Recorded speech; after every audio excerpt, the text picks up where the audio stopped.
and it will rotate to everyone with a maximum of 2 minutes. It's a very famous Ghanaian proverb that if you educate a man, you educate an individual. But if you educate a woman, you educate a nation.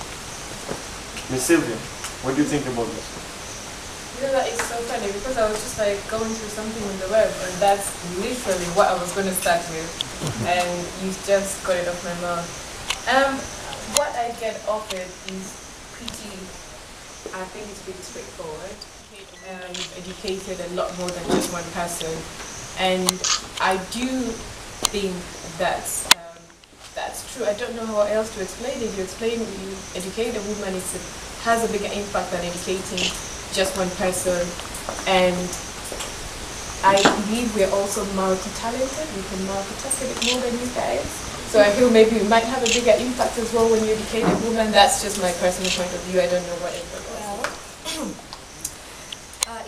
If you educate a boy or a man, he will use his education to gain power, money, and influence.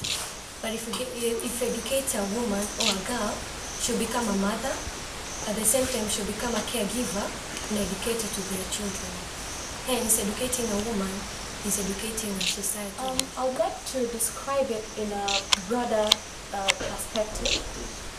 As women like sharing, if I hear something today, if I'm educated about something today that's beneficial, I'll share with others. I'll tell my friends, my friends' friends, my family, and my society in general. So that's a way of educating other people. But if I tell my friends who are female, they'll tell their friends, and their friends will tell their friends, and they all get educated. In contrast with men, who when they are given something or if they're educated, it's for themselves. Yeah, you can tell a guy today something and a story maybe, and he forgets about it. But you can tell a lady something today, and she'll tell her friends, and they'll still remember that thing 20 years from now. Basically, I think the quote really says it all. But it is true that when you educate a woman, you educate a particular society in such a manner that a woman would be able to give more, considering the fact, as Sylvia mentioned, that we have the ability to multitask and all that. Considering the fact that when you educate us, we'll know how to raise our children better, in what conditions and all that, you know? As compared to a man, who will be seeking like something more. Like, I've gotten this far, I want something more, you know? And you can, he tends to look not on what other people think and stuff like that in the society at large. So I completely agree with the quote that educating a woman definitely is education. Okay, I would like to say this. Educating a woman, as we say, is like when you educate a woman, you educate a nation.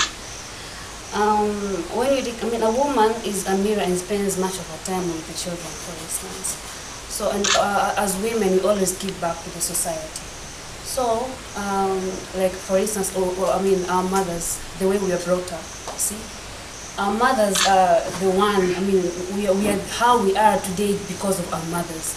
So, yeah, educating a woman is educating great and prosperous and all that because of their mothers. Yeah. That's very good.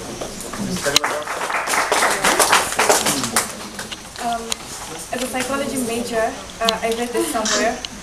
It said that men are individualistic while women are collectivist. I would use this to support the statement that when you look at men have goals, you know. When you talk to them about marriage, they say, you know, I want to do something first, I want to reach somewhere first. But women are always, you know, just there, ready to have a family, to have kids of their own. And I think that somehow shows that men have this thing about them that, you know, they want to achieve a lot in life for themselves first, so that they can feed the rest, which is nothing wrong. But at the same time, women look at the society, look at the children, look at the family first. I will have Miss Gladys tell us her perspective on the quote. Well, I think everyone has talked basically everything, but what I would say, I think that fact about women is that the way it is, because personally I'm a Christian, and when you go back to the Bible, the responsibilities that God gave to Eve was that she would stay home and take care of the family. And when you look at it, not really family, it just basically means everyone that, you know, like as in just every other person, like, you know, you will be there to take care of that. And every time I sit down and I look at, let's say, ladies who have, you know, achieved things, and people always make such a big deal out of it, and you never will talk about it. But initially in the world, women, we are more than men. So of course it's bound to happen that we are actually supposed to be even more than men in, let's say, most of these political positions and stuff like that. But because of our nature, the whole emotional part of that is the only thing that makes us not get as far as how men get. And once a woman tends to be outspoken, personally, I would take that me personally as an example, because I'm very outspoken. It turns out to people to look at me like I'm very aggressive. You know, that it's men who should be like that. It's men who should be outspoken. It's men who should stand up and be able to say things and people to actually understand.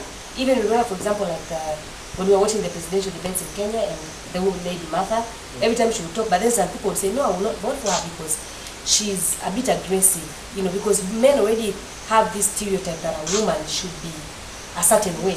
So once someone tries to come out of the box, the comfort zone, people look at you in, you know, a certain manner. So the whole issue of educating a woman, I think it's just our nature. Like every other point that every person said. We just tend to want, as in to look around and, you know, even when you're talking to someone, a guy will just have a direct question. Answer, you know, just ask someone this, what's my name, you say Nabil. But if you ask a girl, I'll say I'm Gladys and maybe I'm Tanzanian, or I'm Gladys, I'm a university student, you know. So